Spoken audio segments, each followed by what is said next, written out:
पूरे दुनिया भर में न जाने कितने ही रहस्यमय जगह हैं जिनके पीछे का कारण आज तक वैज्ञानिक ढूंढ रहे हैं। लेकिन जितना रहस्य इस धरती के ऊपर है उतना ही रहस्य समुद्र के नीचे भी छिपा हुआ है। ऐसी ही एक रहस्यमय खोज साल 1983 में की गई, जब आर्कियोलॉजिस्ट की एक टीम ने गुजरात के डाबरी गांव के नजदीक अरब सागर में 130 फीट गहराई के अंदर खोज करने के लिए डुबकी लगाई। उन्हें समुद्र के इस गहराई में कुछ ऐसा दिखा जिससे उनके होश उड़ गए। बिना देरी किए आर्कियोलॉजिस्ट की पूरी टीम अपने बॉस को फोन कॉल करती है। फोन कॉल में जब वो सारी बातें अपने बॉस को बताते हैं तो उनके पैरों तले जमीन खिसक जाती है, उनके हाथों से फोन गिर जाता है। आखिर आर्कियोलॉजिस्ट की टीम ने समुद्र की इस गहराई में ऐसा क्या देख लिया था जिसे देख उनके पसीने छूटने लगे थे। तो चलिए आज की इस वीडियो में हम इसी रहस्य पर से पर्दा हटाते हुए समुद्र के उस गहराई में जाते हैं जहां के सन्नाटे में दफन है सैकड़ों रहस्य। गुजरात के पास अरब सागर के सैकड़ों फीट गहराई में कई सारे राज छुपे हुए हैं। कुछ साल पहले समुद्र के गहराई में एक ऐसी साइट खोजी गई जिसे देखकर हर कोई चकित रह गया। समुद्र के इसी गहराई में उन्हें एक भव्य नगरी दिखाई दी, ऐसी नगरी जो आज के वर्तमान शहरों से काफी ज्यादा डेवलप्ड थी। ऊंची ऊंची इमारतें, किलों और उन पर की गई सुंदर नक्काशी हर किसी का ध्यान आकर्षित कर रही थी। उस नगरी को देख सभी आर्कियोलॉजिस्ट के अंदर बस केवल एक ही प्रश्न था कि आखिर समुद्र के अंदर ऐसी भव्य नगरी कैसे दफन हो सकती है और ये नगरी कितनी साल पुरानी है। इन्हीं तमाम प्रश्नों का जवाब ढूंढने के लिए उस नगरी में मिले कई पत्थरों का सैंपल इकट्ठा किया गया। जब उन पत्थरों पर कार्बन डेटिंग किया गया तब पता चला कि वो पत्थर तो महाभारत काल के हैं। आर्कियोलॉजिस्ट को तमाम खोज करने के बाद मालूम पड़ा कि ये तो वही नगरी है जिसे भगवान श्री कृष्ण ने आज से 5,500 साल पहले बसाया था। दुनिया भर से भगवान श्री कृष्ण के भक्त द्वारिका नगरी आते हैं। द्वारिका, जो कि गुजरात के जामनगर के पास अरब सागर के किनारे स्थित एक बड़ा सा शहर है, और इस शहर में स्थित है भगवान श्री कृष्ण का खूबसूरत मंदिर जो भारत के 4 धामों में से एक है। लेकिन सवाल ये है कि भगवान श्री कृष्ण के द्वारा असल में बसाई गई द्वारिका नगरी समुद्र में डूबी कैसे। इसके बारे में श्रीमद् भागवत पुराण के 10वें अध्याय में उल्लेखित है कि कंस की हत्या करने के बाद भगवान श्री कृष्ण मथुरा में रह रहे थे, लेकिन कंस के ससुर जरासंध ने उसकी हत्या का बदला लेने के लिए एक बार नहीं बल्कि 17 बार मथुरा वासियों पर हमला किया। मथुरा की प्रजा को सुरक्षा देने के उद्देश्य से ही भगवान श्री कृष्ण अपने परिवार और प्रजा सहित मथुरा से 1285 किलोमीटर दूर अरब सागर तक पहुंच गए। यहाँ पर उन्होंने विश्वकर्मा भगवान को अरब सागर के बीचों बीच एक भव्य नगरी का निर्माण करने का आदेश दिया।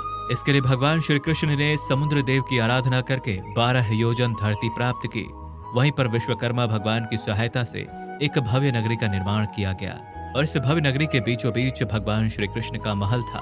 परिवार और प्रजा को इस नगरी में बसने के बाद भगवान श्री कृष्ण वापस मथुरा गए और वहां पर उन्होंने जरासंध की हत्या करके वापस द्वारिका आकर सुख शांति का जीवन जीने लगे। ये तो कहानी थी द्वारिका नगरी के बसने की, लेकिन द्वारिका नगरी का नाश कैसे हुआ, इसके लिए हमें महाभारत काल में जाना होगा।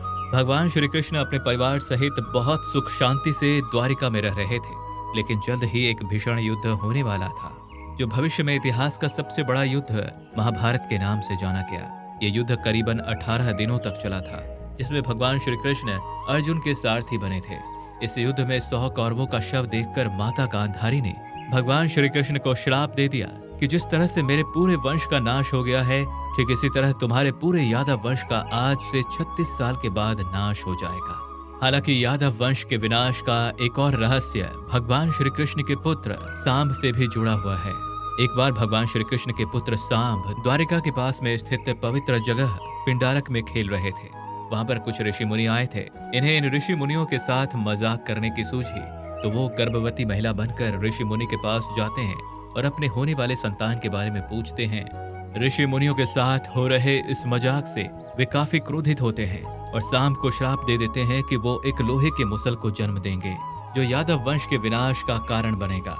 फिर क्या, जब भगवान श्री कृष्ण के नाना जी उग्रसेन को पता चलता है तब वो उस लोहे के मुसल का टुकड़ा टुकड़ा करवा कर समुद्र में फेंकवा देते हैं। लेकिन उस मुसल को समुद्र के अंदर एक मछली निगल जाती है और वो मछली एक मछुआरे के जाल में फंसकर बाहर आ जाती है। जब मछली के पेट को काटा जाता है तब तमाम मछलियों से उस लोहे के मुसल के टुकड़े मिलते हैं। उस टुकड़ों को आपस में जोड़ने से सैकड़ों तीर एक शिकारी के द्वारा बनाया जाता है।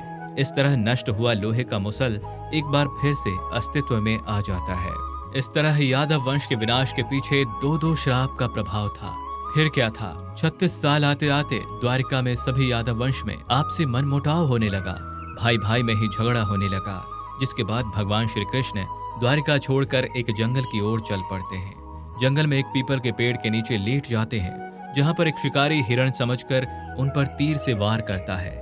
ये तीर उसी लोहे के मुसल से बनाया गया होता है, जिसका प्रहार भगवान श्री कृष्ण पर होते ही उनकी मृत्यु हो जाती है। इनकी मृत्यु के साथ पूरे यादव वंश का नाश हो जाता है। पूरी बेट द्वारिका आग के लपटों में जल उठती है और फिर समुद्र की गहराई में वो हमेशा के लिए दफन हो जाती है। द्वारिका नगरी की ये कहानी जानने के बावजूद अभी भी मन में यही प्रश्न उठता है कि आखिर असली द्वारिका नगरी अब अरब सागर के गहराई में दफन हो चुकी है, तो फिर वर्तमान में स्थित द्वारिका नगरी क्या है? दरअसल द्वारिका दो भागों में बटी हुई है, एक द्वारिका और दूसरा बेट द्वारिका। गुजरात में जामनगर के पास अरब सागर के किनारे द्वारिका शहर स्थित है। वहीं अरब सागर के बीचों बीच स्थित एक द्वीप बेट द्वारिका के नाम से जाना जाता है। हालांकि लंबे समय तक बेट द्वारिका को एक पौराणिक कथा के तौर पर लिया जाता था, लेकिन फिर साल 1930 में जब इस जगह की खोज की गई, तब समुद्र की गहराई से कई अवशेष निकाले गए। उसके बाद 1963 में एक बार फिर इस द्वीप पर खुदाई करने के दौरान कई सारी पुरानी मूर्तियां प्राप्त हुई। इस तरह के तमाम अवशेषों की कार्बन डेटिंग करके उम्र का पता लगाया गया। कार्बन डेटिंग से किसी 50,000 साल पुराने अवशेष का पता लगाया जा सकता है, लेकिन उन अवशेषों की उम्र तो उससे भी पहले की थी। तो फिर यह कैसे सिद्ध हो कि ये बेट द्वारिका का ही अवशेष है? तब आर्कियोलॉजिस्ट समुद्र की गहराई में कूदे और उन्होंने उस नगरी का क्षेत्रफल ज्ञात कर लिया। आपको जानकर हैरानी होगी कि अरब सागर की गहराई में दिखी इस नगरी का एरिया 12 योजन ज्ञात किया गया। भगवत पुराण में उल्लेखित ये उतना ही जमीन है जितनी जमीन समुद्र देव के द्वारा भगवान श्री कृष्ण को द्वारिका नगरी बसाने के लिए दी गई थी। इस तरह ये इस बात का सबूत है कि ये नगरी कुछ और नहीं बल्कि भगवान श्री कृष्ण के द्वारा बसाई गई द्वारिका ही है। तो दोस्तों, यही था समुद्र के सैकड़ों फीट गहराई के अंदर दफन द्वारिका नगरी का रहस्य। हमें उम्मीद है कि आज का ये वीडियो आपके लिए जानकारी पूर्ण रहा होगा। ऐसे ही और भी रहस्यमय वीडियो देखने के लिए हमारे चैनल को सब्सक्राइब करके बेल आइकन को जरूर दबा दें। आज का वीडियो आपको कैसा लगा हमें कमेंट में लिखकर जरूर बताएं और अपने दोस्तों के साथ शेयर करने के साथ साथ लाइक भी कर दीजिएगा। मिलते हैं आपसे नेक्स्ट वीडियो में। Thank you.